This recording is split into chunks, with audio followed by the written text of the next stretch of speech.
Welcome to the Encore Audio Archives YouTube channel. I'm Taper Dave, and this is my channel. I've uploaded hundreds of talks here that I've recorded at meetings in West LA, and I've also recorded conventions starting in 2013. I've got a bunch of those up. And Walt and Mary Murray, the original owners of Encore Audio Archives, started the company in the 80s, and Walt recorded Joe and Charlie's and a bunch of stuff down in Vista, California. My sobriety date is June 20th of 1994.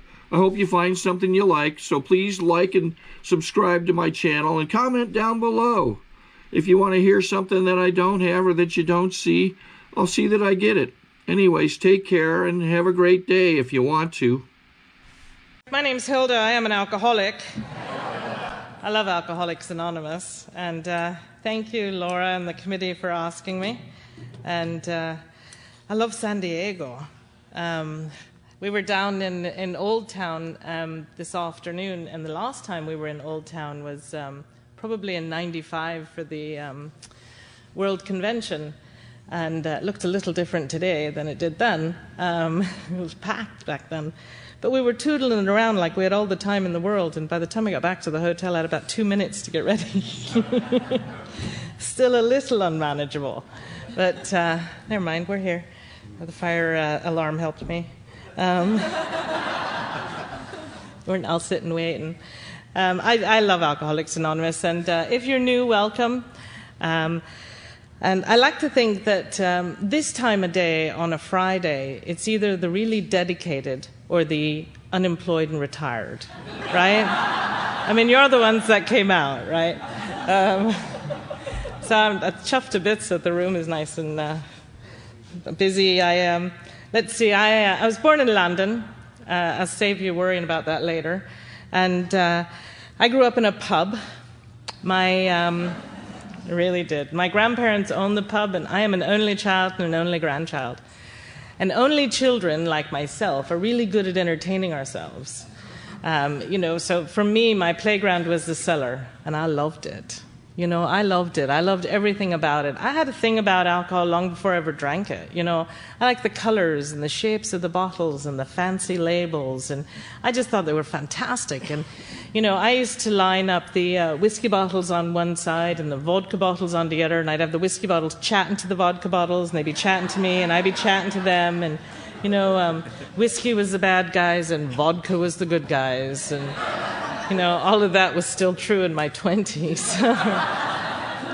but I loved it. And, the big book of Alcoholics Anonymous talks about me around page 33. It basically says it doesn't matter how much you drink or how often you drink. It's what happens when you drink. And that some who are merely potential alcoholics often become the real thing in a relatively short amount of time, particularly true of women. And I am one of those women. I don't know how old I was when I had my first drink, but I know my pajamas still had feet in them, So by the time I was 16, I had an ulcer. At 17, I got done for drunk driving. At 18, I had a heart attack. And 6 months later, I was in my first mental hospital. And that's when drink was working, right? It all went downhill after that, Over the next 3 years, I was in and out of 5 mental hospitals, and the longest I was ever out of a mental hospital concurrently was 2 weeks. And in those 2 weeks, I had moved into my own flat, had the curtains drawn, the answering machine on, a fridge full of Asti Spumante, vodka, and Michelob Light. I was always watching calories too, but... For 2 weeks, I did not see or speak to another human being, and I was happy, right? I was happy. I have a clear memory of standing in the shower, drinking a cold Mick Light, not knowing if it was day or night, not caring, and thinking it just doesn't get any better than this, But what happened was I got a knock on the door one day, and it was my mom, my shrink, 2 policemen, and 2 nurses. And they shot me in the arse with something, and they put me in a jacket with really long arms. And... I came to at the Institute for the Living in Hartford, Connecticut.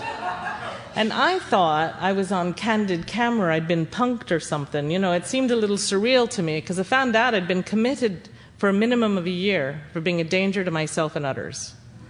Now, I hadn't seen anybody for 2 weeks. I couldn't figure out who the others were, It really bothered me. And anybody who's been in a place like that knows the people in those places are crazy, right?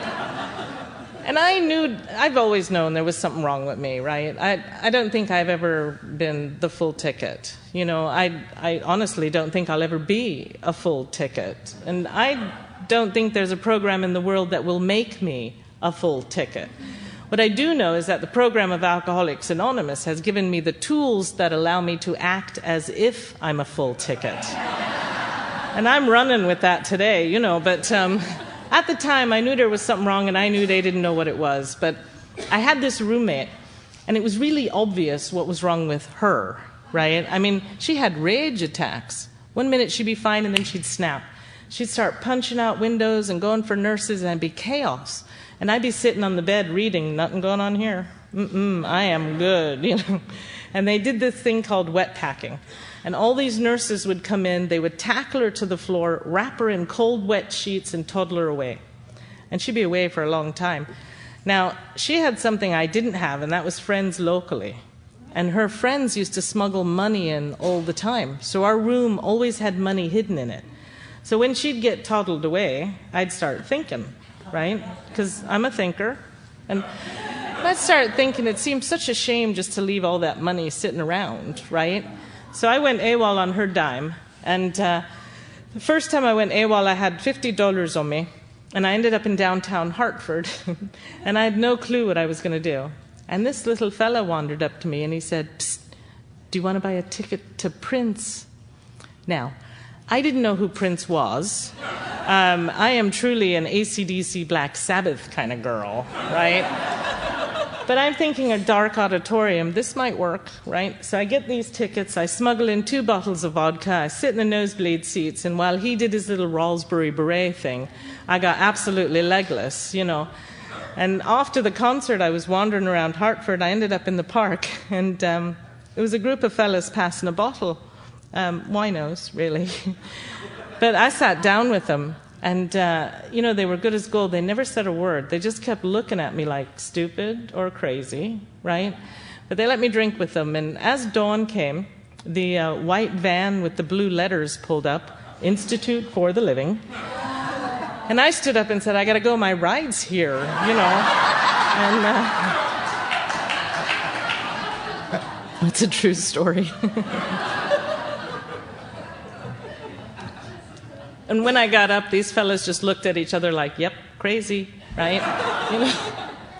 So I'd get back to the hospital and I'd have to build up my little trust points, and anybody who's been institutionalized knows about those. And, you know, I was getting a little tired, and coming towards the end there, I didn't really go as far. And one of the last times I went AWOL, I ended up in this pizza joint right around the corner from the hospital. And when I went in, I thought, okay, Hilda, this time, we're going to do this properly. We're going to do this like a lady. So I go in, I order a slice of pizza and 2 pitchers of beer. I sit down in the booth and I start pouring it in the glass like a lady, right? But just as I got started, some of the nurses from my unit came in on their break.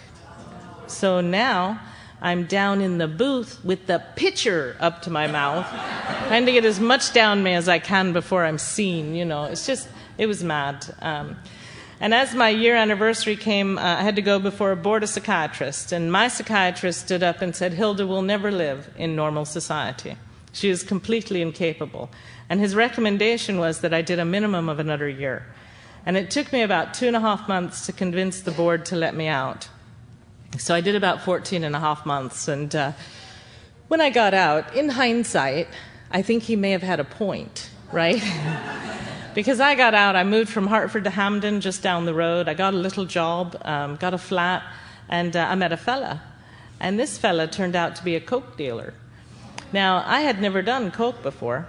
The attractive thing to me was that I could drink longer, right? Who knew? Right? Those of you nodding, obviously, but I did not.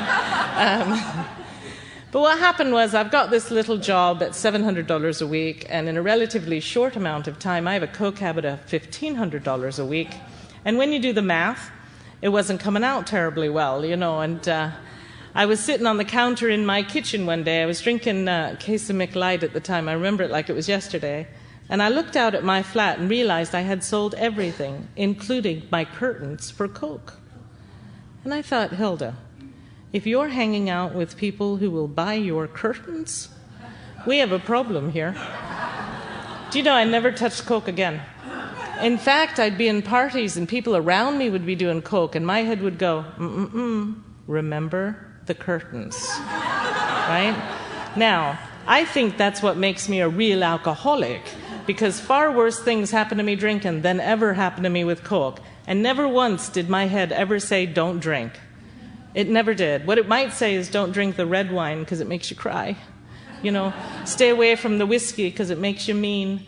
Or my version of chapter 3, switching from Scotch to brandy or Scott to Randy, you know, but it never said don't drink, right?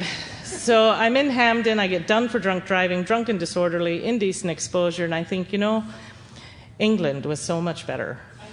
What was I thinking? And I moved back to England, and I wouldn't be in England very long, and I get done for drunk driving, drunk and disorderly, indecent exposure, and I think, you know, America was so much better.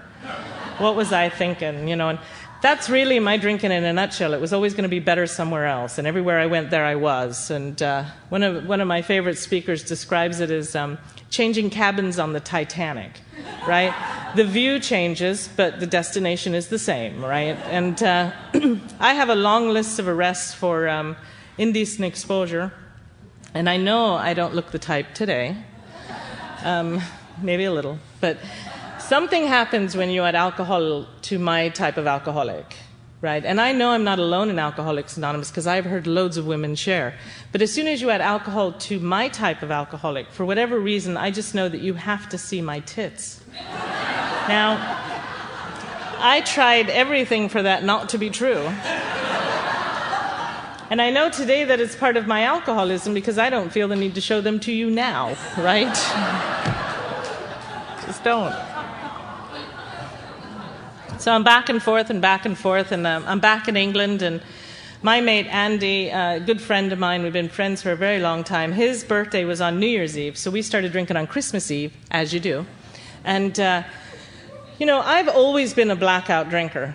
I used to call it losing time, right? I was always losing time. I might lose a weekend, I might lose a couple hours, I might lose a week, I didn't care. I had assumed that when I had lost time, I had passed out quietly somewhere.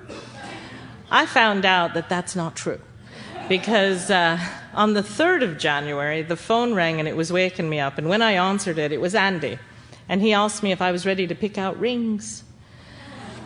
And I had no clue what he was talking about, and he said, no, Hilda, not this time. Now, he brought over a video, and I'm on this video, and I look great. I look great. I am not slurring my words. I'm not walking funny. I'm drinking hand the whole time. It was all the pubs we were in, all our friends. My father was there. I'm watching the video, and Andy went down on one knee, and I thought, dear God, say no. Because I just wasn't there. And it was the first time I realized that you didn't know I wasn't there, you know, because I looked like I was there. And I did what I did best, really. I panicked. I went to the pub. And I'm sitting in the pub trying to figure out what I'm going to do, and I'm chatting to this fella. This is the guy that knows everything about everything, right? There's one in every bar all over the world. You know, you ask them what time it is, and they tell you how the pendulum clock works, right? The start of time or whatever. And so I started chatting to him. I mean, he really was the most interesting man in the world, right? So he says to me, did you know that if you volunteer on a kibbutz in Israel, they give you 3 meals a day, they do your laundry, and you get 50 quid? And I thought, result. 3 days later, I'm in Golders Green, I've got a visa, I'm going to Israel. Now, I'm a good Irish Catholic girl, and it doesn't seem quite right talking about it today on Good Friday, but it was all going to be different, right? But I went for 3 months, I stayed 9, and I came out of a blackout in a Tel Aviv jail charged with drunk driving. And I didn't remember renting the car. And I can tell you that really horrible things happen to young, vulnerable women who drink like I do in places like that. And I got out on bail, and I ended up jumping bail, and I went to Egypt. And I ended up with the wrong people in the wrong place at the wrong time. And really horrible things happen to young, vulnerable women who drink like I do in places like that. And I ended up getting dumped just near the American embassy in Cairo. And a big American Marine looked after me. I had nothing but a tattered T-shirt, a beat-up pair of shorts, and my loafers, and nothing else to my name. And, everything was shut, including the embassy, because it was Ramadan.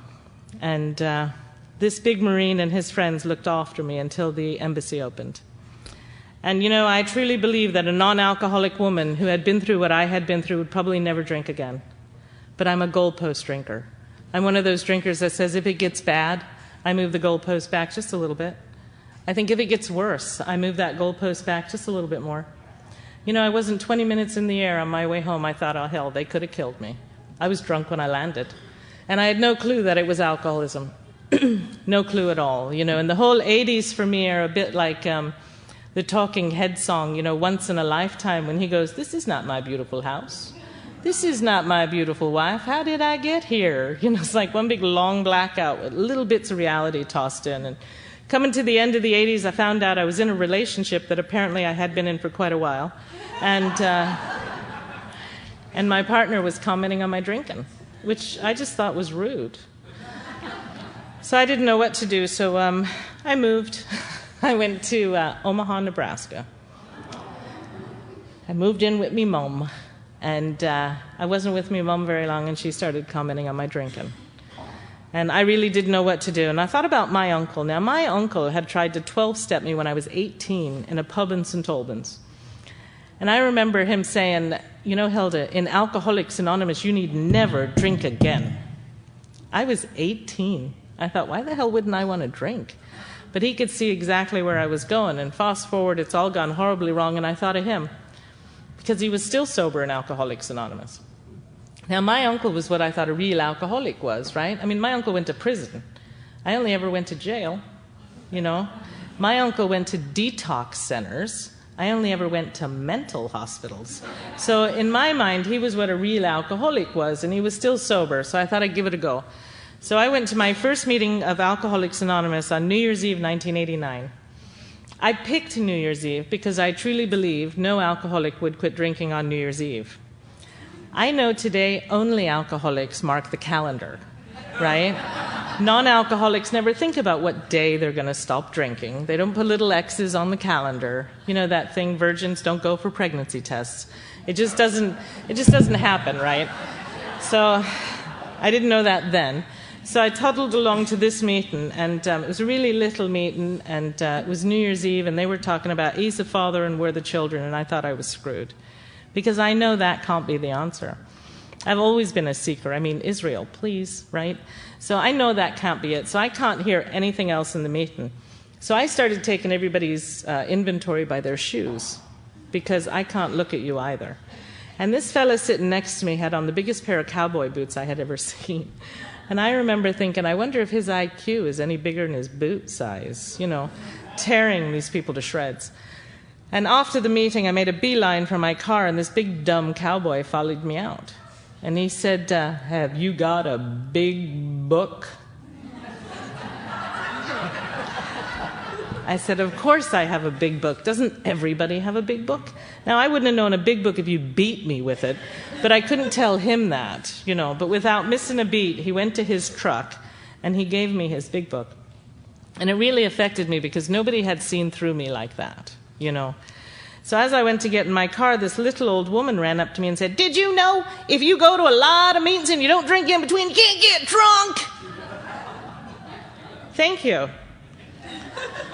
I was like, these people are freaks. And I got in the car, and as I was driving away, something happened, because that little woman's voice resonated in my head, and I thought, hang on a minute, she may have a point here. If I went to a lot of these meetings and I didn't drink in between, I might stay out of trouble. That's what was attractive to me, and that's exactly what I did. For about 3 years, I went to a lot of meetings of Alcoholics Anonymous, and I was a rocket to stardom. If you have any time at all in Alcoholics Anonymous, you know who I'm talking about. I look good, I sound good, I'm everywhere. It's all going good. My jobs are getting better, I'm driving a nice car. Life is really good, really fast. But what's really happening is I'm sitting in the back of the room, coming 5 minutes late, leaving 5 minutes early, calling it a home group, right? And every time I say, my name's Hilda, I'm an alcoholic, the little voice in the back of my head goes, well, my mother thinks so. My uncle thinks so. But I'm in dry clean only clothes. You know, I'm sitting in meetings thinking that the steps are for those of you who are really unwell. And there seem to be a lot of you, you know. You should be glad I'm here, you know. Arrogance and ignorance is what I suffered from, and I had no clue. I got a sponsor because people were giving me a hard time about not having one, right? You know what they're like. So I found the oldest, frailest woman I could find to sponsor me. You know, I figured she wouldn't give me a hard time. I was wrong. But something happened because, you know, I know today she was probably the closest thing I had to a higher power. I just didn't get it. I just didn't get it. And she got really ill when I was about 3 years sober. And I went to see her in hospital one day. She was dying. And she said, just remember, Hilda, Alcoholics Anonymous will be here for you when you come back. I hadn't drank yet. I had no clue what she was talking about. But she knew exactly what was going on. And, of course, she passed away and I pulled away. I went from 7 meetings a week to 5 to 4 to 3 a week to a month because now I'm very busy. And I'm not going to Wednesday night because I can't stand the secretary. And I'm not going to Friday night because the same guy shares the same shite every week, right? So now I'm taking AA's inventory. So I'm in Florida. I'm on my way to my dream job in Germany. This is the job I had always wanted. And my partner had come back because I wasn't drinking anymore. So we're walking on the beach in Florida, and my partner turned to me and said, you know what, Hilda, not only do I not like you, I don't love you drunk or sober. And I thought, are you kidding? 3.5 years I haven't had a drink for you, which was my other problem. So I took my now ex to the airport, and as the plane took off, I walked into the bar. I started with double Jack, because that's how I drink. Started drinking on the Thursday. Arrived in Germany on the Sunday, started my new job on the Monday, got done for drunk driving on the Friday, and woke up in a wet bed next to my new boss on Saturday morning. That's my drinking. Glamour drinking, you know. I drank like that for 9 months. And, you know, I've heard people stand at podiums say, if you want to pick up where you left off, pick up a drink tomorrow. Absolutely not my experience. When I started drinking after not drinking, my drinking was 10 times worse and more. My blackouts were longer. The people I woke up next to were uglier. You know, the beds were wetter. It just wasn't pretty. You know, and on the morning after what I hope is my last night before, which is the 20th of July, 1993, I woke up in my own bed, which had become a bonus. It was wet, and I was still dressed from work, and all of this is really normal for me now.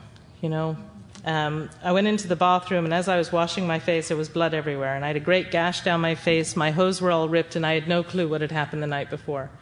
And I had that moment. You know, I heard people in Alcoholics Anonymous share about the hideous 4 horsemen: terror, bewilderment, frustration, and despair. I just think, God, you're so dramatic.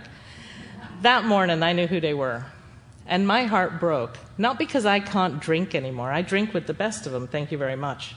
But that morning I realized that I had become unpredictable to me. Did not care when I was unpredictable to you. But I realized I'd become unpredictable to me, and I didn't know what to do. So the only thing I knew was to call English-speaking AA. And I spoke to a fella called Steve Baker, who lets me break his anonymity.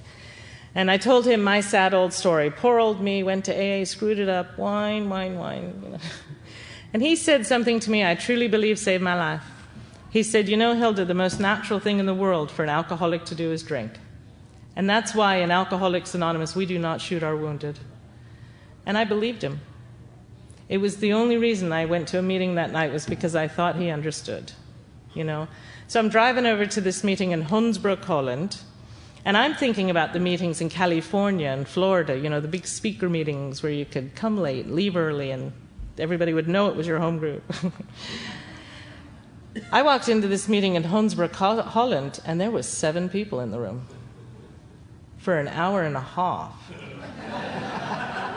And nobody was letting me pass, right? So, and of course, it wasn't hard to see who the newcomer was either, right? They're all shiny and new. I'm like bloated and sweaty, you know. A vision for you. And after the meeting, they were looking for somebody to make the tea and coffee, and I was thinking, wow, I hope they find someone, you know. That's an important commitment. And this voice from across the room went, "Hilda will do it." I was like, "Hilda who?" Now, this meeting was Tuesday, Thursdays, and Saturdays. This was Tuesday night. I said, hang on a minute. I didn't know if I'm going to be sober on Thursday. That seemed like a really long time to me. And this woman said, if you want to stay sober, you'll make the tea and coffee. And I thought, who is this psycho woman, and why is she picking on me? But my mouth just went, oh, okay, because I had no fight left, you know. And actually, I made coffee in that group for over 6 months before anybody told me it sucked. That's how approachable I was. I don't know if it was the Thursday or the Saturday, but this same woman came up to me and said, I really think you need to do 90 meetings in 90 days. And I said, do you see where we are? Hunsbrook, Holland. It is nowhere. Hang a left. She goes, oh, I know where we are. Sorry to interrupt your viewing. Taper Dave here. Just wanted to take a second to ask you to like and subscribe to my channel. Let me know if you like what you're listening. I've got some very good talks here, and this one's a great one. Just curious, do you think this is better than Zoom? Tell me what you think. But they have a meeting in Dusseldorf on Friday night, and Kaiserslautern on Wednesday, and Dahan on Monday. I was like, Rrrt. I said, hang on a minute. I'm not driving all over God's acre for a meeting of Alcoholics Anonymous. Not happening. She goes, huh. To obtain additional copies, receive a free catalog of AA and Al-Anon talks, or to find out about our tape and CD of the Month Club, call Encore Audio Archives at 1-800-878-1308, or visit our website at www.12steptapes.com. How far did you drive for a drink? Which is so not fair. Because I am that drunk at 2 in the morning driving around for anything open, right? So I started tormenting my home group because when I was drinking, if I got lost, all bets were off, right? Whether I was on the way to a job interview or a wedding, or it didn't matter. If I got lost, I've got a couple of bottles, checked into a B&B and called it a night. I just couldn't stand it. So I was afraid to get lost going to these meetings. So on Thursday night, I'd say, I'm going to Dusseldorf tomorrow night. Does anybody want to go? The guy I hated the most, hated, always went, I'll go with you, Hilda. It was like anybody but you, right? But every Friday, Mike would show up, and we would drive an hour and a half to Dusseldorf for an hour and a half's meeting, for an hour's coffee afterwards, and an hour and a half's drive home. And I wanted to kill him the entire time. I have left skid marks on the Autobahn where I pulled over to tell him to get out. And he had about 8 years of sobriety, and he would just laugh. We're going to be late if you don't get going. Like, I am so grateful for where I got sober, because I learned principles before personalities. You know, you have to when you hate your home group, you know. And, you know, and I'm really grateful for the woman who really helped me. You know, I was reading the literature one night, and I really thought the big book was poorly written, to be honest. And but I was reading it one night when I couldn't sleep, and it said something about I don't know what it was, talk to somebody or whatever. And I called this woman who had been tormenting me, and I said, Sandy, I'm reading this bit in the book, and I think I need a sponsor. Would you sponsor me? And she goes, I have been, but thanks for making it official. How I got my sponsor, you know. She had the patience of a saint, I have to say, you know. She dragged me through the steps of Alcoholics Anonymous. You know, I debated and argued every step because that's just how I am, right?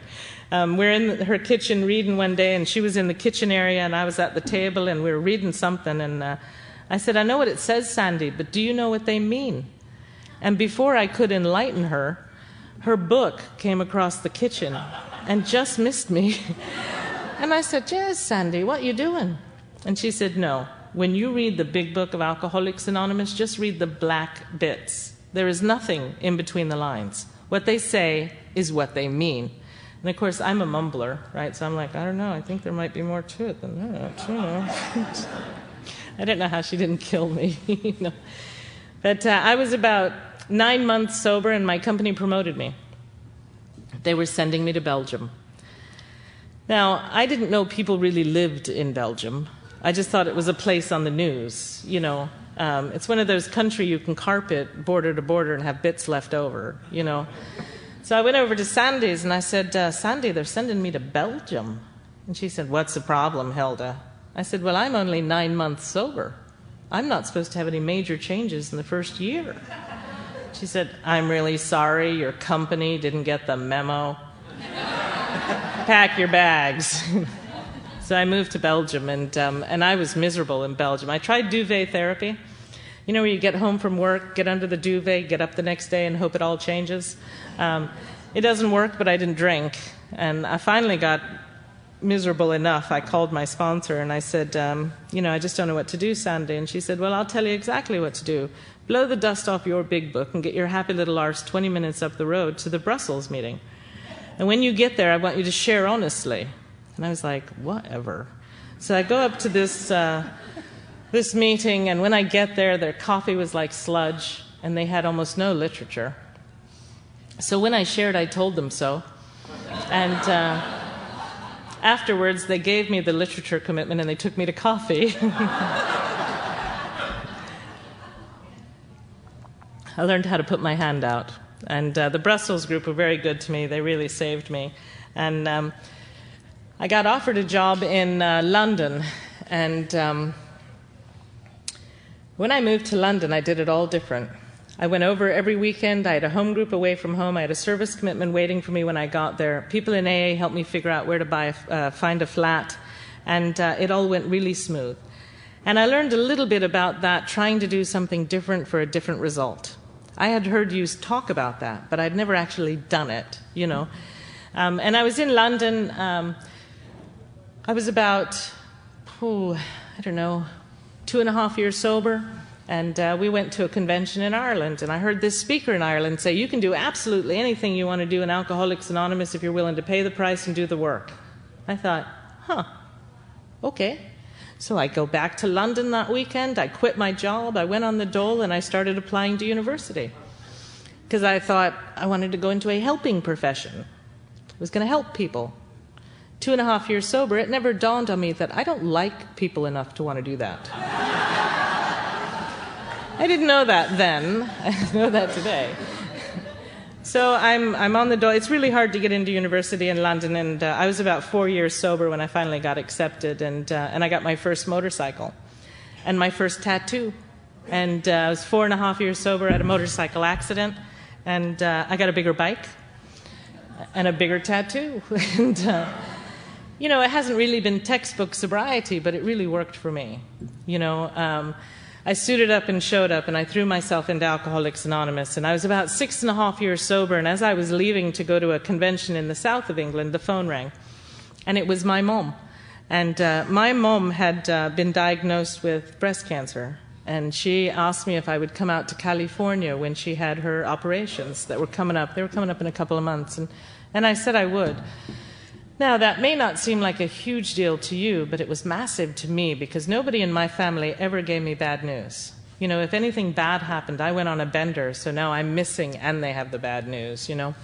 And here my mom was asking me to come out. And we went on to this convention, and as we were standing in line for registration, this fella came up to me and asked me if I would share at the midnight meeting. And he'd known me since I got sober, and I said, you know, not really, I'm not up for it tonight. And he said, actually, you look like you need to share. And what I didn't realize was that my outsides were starting to match my insides, and he could see that. And he said, actually, I think it'd do you really good, Hilda. There'll be nobody there. The old-timers meeting is going on at the same time. It'll be fine.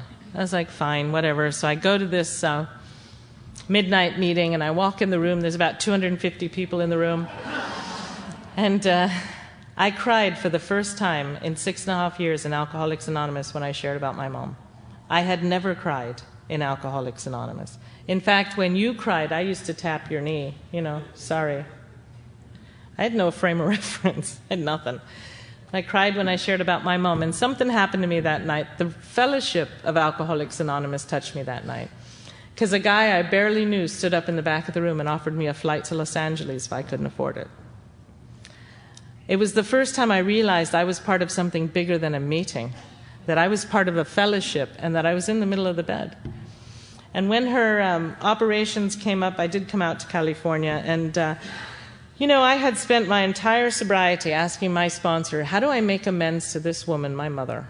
I'm an only child. I tore this woman's heart out. I called her collect from foreign jails when she could do nothing. My sponsor always says, if you're sitting here with us tonight, there are 10 people digesting their dinner better. 10 people sleeping better because you're safe here with us. And my mom is one of the 10, And my sponsor kept saying, Hilda, it's God's time, not yours. And when the time is right, you'll know.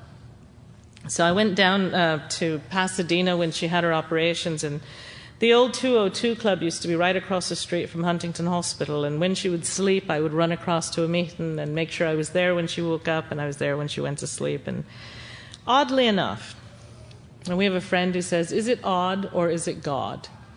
Oddly enough, because of what I had been doing at university, I got to bring her home early and nurse her at home. And, I was emptying her tubes one day, and my mom turned to me and said, Hilda, I don't know how I'll ever repay you. My mom. I said to her, no, 6.5 years I have waited for this moment when I get to be the daughter you deserved instead of the one you had. And we have a great relationship today. I love that thing. Life is not measured by the number of breaths we take, but by the moments that take our breath away. Because that's been my sobriety, those moments. It's not been about the years. And, we went back to England, and my mom, for her 60th birthday, wanted to go back to Ireland. She wanted to go back to where she grew up, and she wanted to show me around. And I said, of course, I'd love to do that. And I told my sponsor, and my sponsor said, okay, but remember, this is your mother's trip. I said, yeah, I get it. She goes, no, really, Hilda. I was like, yeah, okay. So my mom and I go off to Ireland for her 60th birthday, and we go all around, and she shows me where she went to school and where she bought her sweets and where she caught the bus. And I just wanted to shoot myself. And I'd go to a meeting at night, and you would remind me this was my mother's trip, And we were on Bray Mountain one day, and it overlooks where she grew up. And my mom just turned to me and said, you've turned into a lovely young woman, Hilda. My mom. That's Alcoholics Anonymous. That's one of those moments.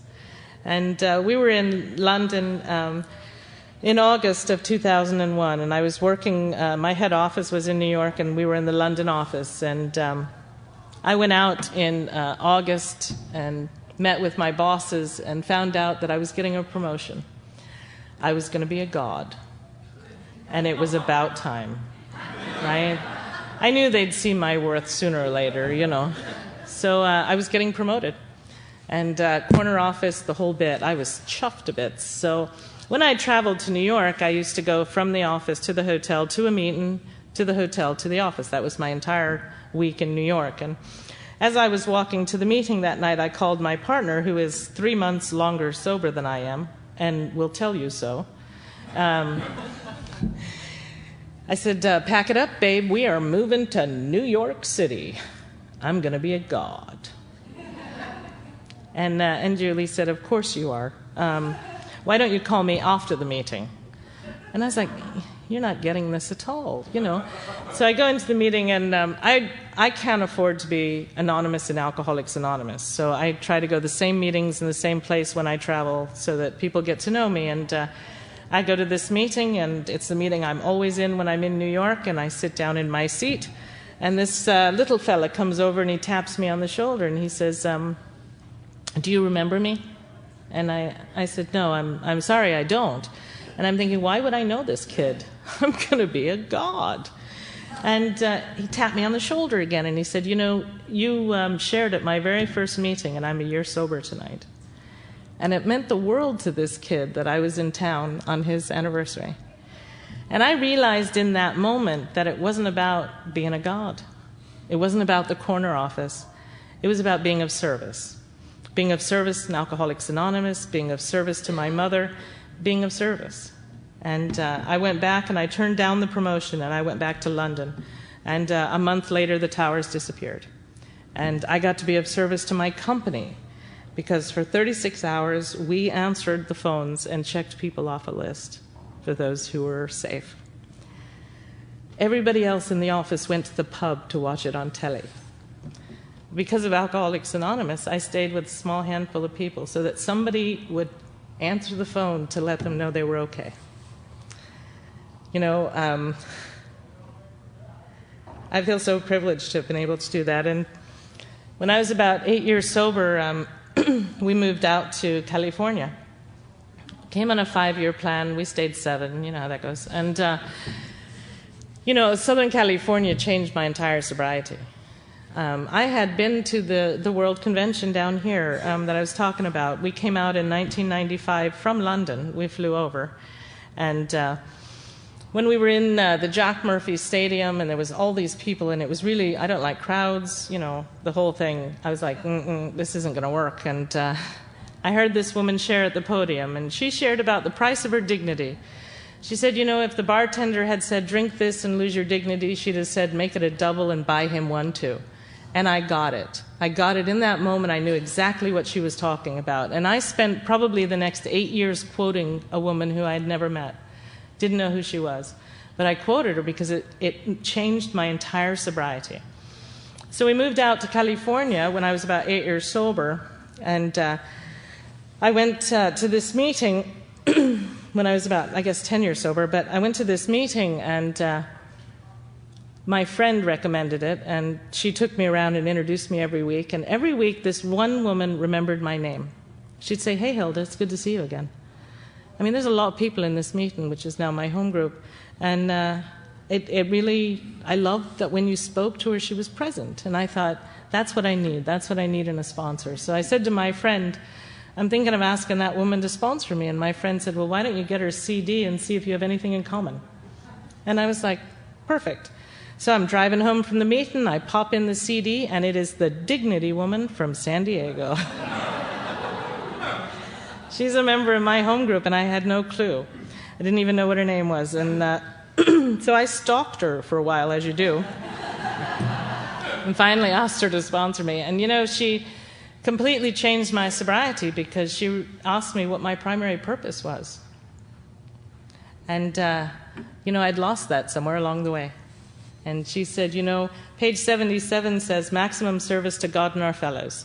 It does not say maximum service in Alcoholics Anonymous and you get to be an arsehole in the rest of the world, right?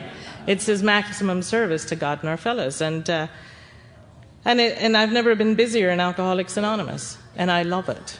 You know, I really love it. When a few years ago, my partner had visa problems, so we had to go back to Ireland. And we went back for a year, and you know, in all honesty, I didn't get on well in Ireland at all. Didn't like it, but I am well trained in Alcoholics Anonymous. I phoned my sponsor every day, and I phoned her every day from Ireland. And finally, I gave up, and I called her one day, and I said, look, Sharon, I just don't know what to do. And she said, maybe it's time you get on an effing plane. And I hung up the phone, and my partner said, what did Sharon say? And I said, she told me to get on an effing plane. My partner said, can I drive you to the airport? Because that's Alcoholics Anonymous. We knew we'd work it out, right? So I came back to Southern California, 15 and a half years sober, jobless, penniless, sleeping on my mother's floor. Not where I wanted to be at 15 and a half years sober. And I was getting a little depressed, and I called my sponsor one day, and I said, look, I just can't get a job, and I don't know what to do. And Sharon said, hang on a minute. Aren't you and your mom watching certain television shows every week together? I said, well, yeah. And aren't you and your mom having dinner out a couple of nights a week together? I said, well, yeah. She goes, don't you think this might be another way to allow your mother to be your mother and make amends? And I thought, Now, if I'm honest, I wasn't buying it at all, but it sounded really good, so we were going to go with that, you know. And of course, what happened was I got a job, and my partner got back in the country, and we moved into a nice flat, and we got nice cars, and I got a better job, and things were going really well. And then the company I was working for was going under, and it was 2009, 2011, and I called my mom, and I said, Mom, the company I'm working for is going under. I'm going to be out of work. And my mother went, you can come live with me. It took my mom 24 hours to realize I'd just given her bad news. She called me the next day and said, oh, Hilda, I'm really sorry about your job. Too late, in March of 2012, I was up for 2 jobs at the same time.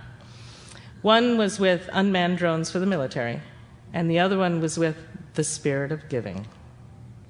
Unmanned drones, Spirit of Giving, right? Now, if you've had more than a 10-minute conversation with me, you know I am an unmanned drones for the military kind of girl, right? My sponsor, who is an ex-bong wine drinking hippie, said, I think the Spirit of Giving would be great for you. So I was being a smartass, really, and I said, why don't we leave it to God? Right? Because I know unmanned drones. So we decided I would take whoever called first, right? They were supposed to tell me in the same week. So I would take whoever called me first. And 2 years ago, this week, I started working for the Spirit of Giving. We have slides from the 2nd floor to the 1st, and Barefoot Fridays. Yes, we do. And yeah, it was really funny because my first 2 weeks there, I'm dressed down in Hilda's eyes. I'm in jeans. I have a button-down shirt on with a blazer, right? Flats. I'm casual. And finally, when the Thursday or the Friday, my boss walked by me, tapped me on the shoulder, and went, lose the blazer. I was like, it was hard. It was really hard. I just, but I tell you what, it's been a great job. Every year, my company does this thing called One Day Without Shoes. And it's an initiative to bring awareness to people who can't wear shoes. And the thing is that you go all day with no shoes, from the time you wake up to the time you go to bed. And I don't even own a pair of flip-flops, right? It's not my thing. Fine if it's yours, but you don't really go barefoot very often in London. I don't know what to tell you.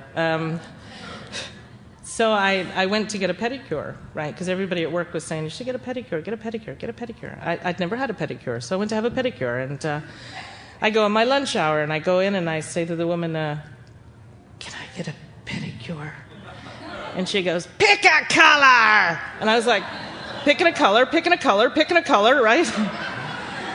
And I sit down, and some gal starts doing my hands, and I'm like, no, just the toes, just the toes, just the toes. She starts, she's massaging my thighs, and I'm like, and somebody else comes over and says, would you like a scalp massage? I'm like, no, I don't need a scalp massage. I just don't need any more people touching me, It was a traumatic thing for me. I think it's great that you guys enjoy it. And I tell you who was in there more than the women? The big burly guys. Who knew, right?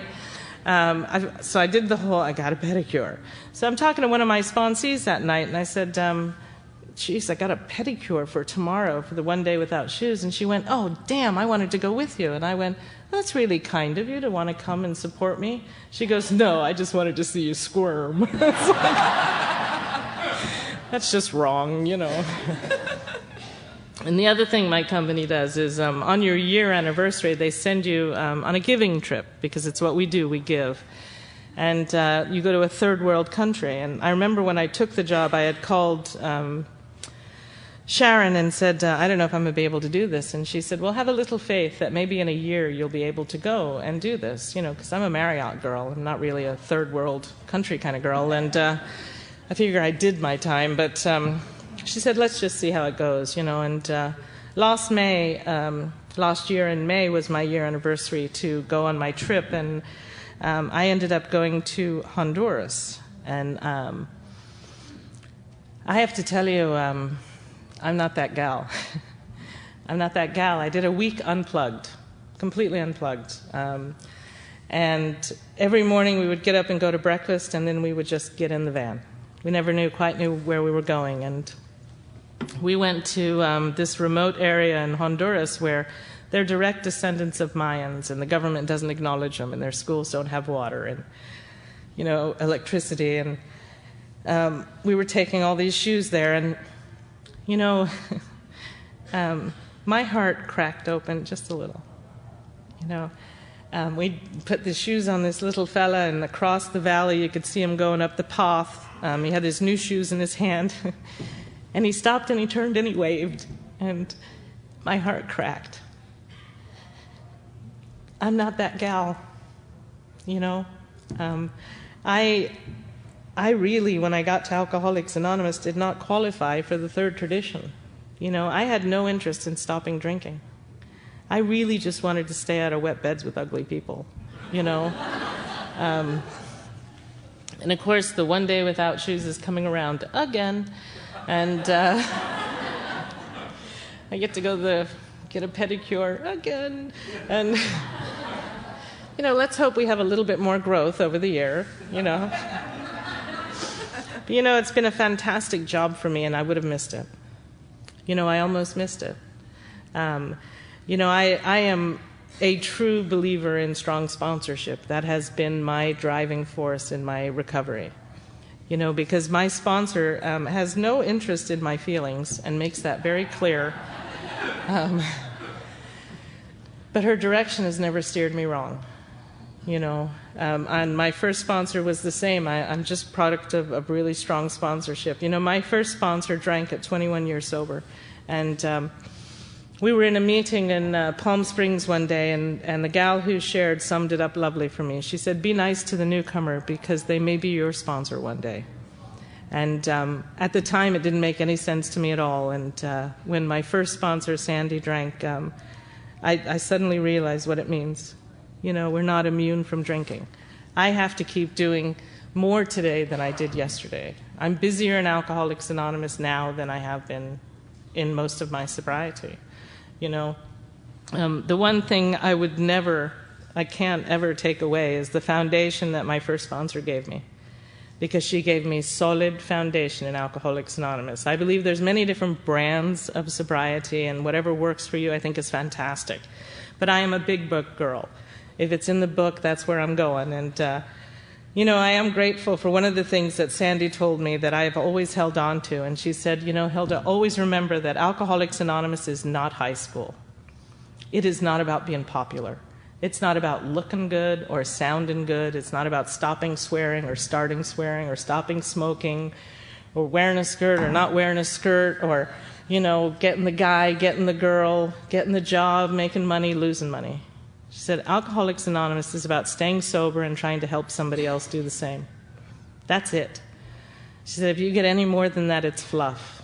And I am really grateful for that because, you know, nobody would have been kind to me in my home group if it weren't for the principles of Alcoholics Anonymous.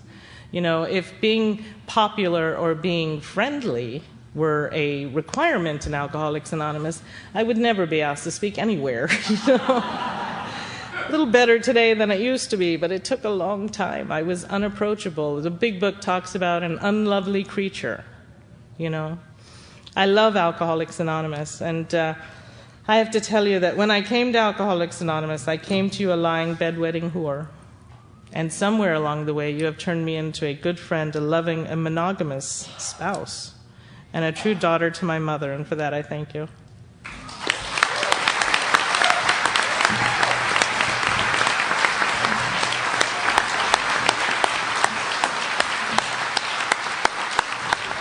Thank you, Hilda.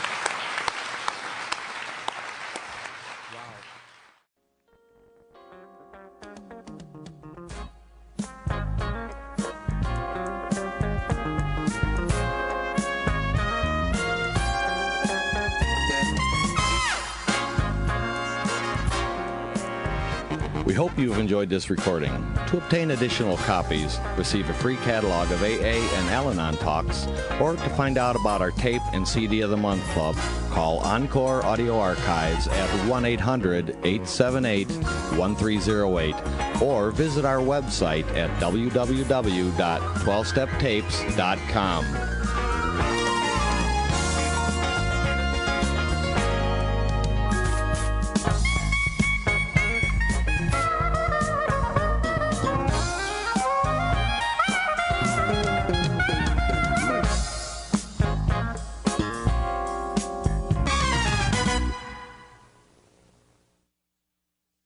I think we got a great talk going on here. Thanks for watching the channel. Taper Dave here.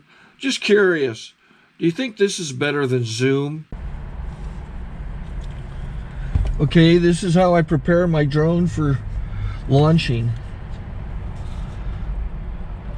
I like to do it inside the cab of my truck so I'm not standing outside in the weather. To install the joysticks for control, up and down, right and left, powered on. I have an Android phone that I use to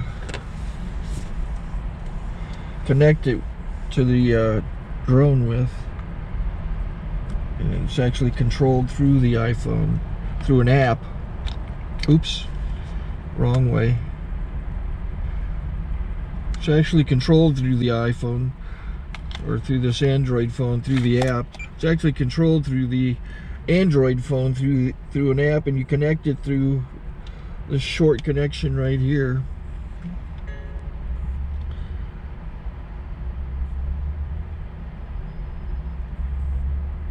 Remote control connected. Remote control's connected. So I pull out the drone. I have to extend the legs, long legs extended first, then the short legs. Remove the gimbal protector. Set that aside, then power it on one short burst, then one long burst. I lay it down. So I have to go to calibrate. So the drone's not connected yet. It shows you here as this drone gets disconnected, even though the remote's powered on. So the drone has to establish it's connected. So I go into the app to calibration mode. First I'll calibrate the remote controller. Start calibration. Out, in, oop, out, in, up, down. And then this little wheel is to control the gimbal. So it's calibrated. Go to gimbal calibration, start calibration, and then it calibrates the gimbal. I don't know if that shows up. The gimbal's moving all over the place. Changes, you can see it on the video. And I'm calibrated to take off. It's acquired 7 satellites at the moment. There are 26 satellites up in the sky, which it has to acquire before you can take off. So it's connected. It's got enough satellites. This is white. I can go to press this little arrow button, swipe right to take off, and it would start the motors if I slid this to the right. But I'll wait till I get outside. Don't want to do it inside.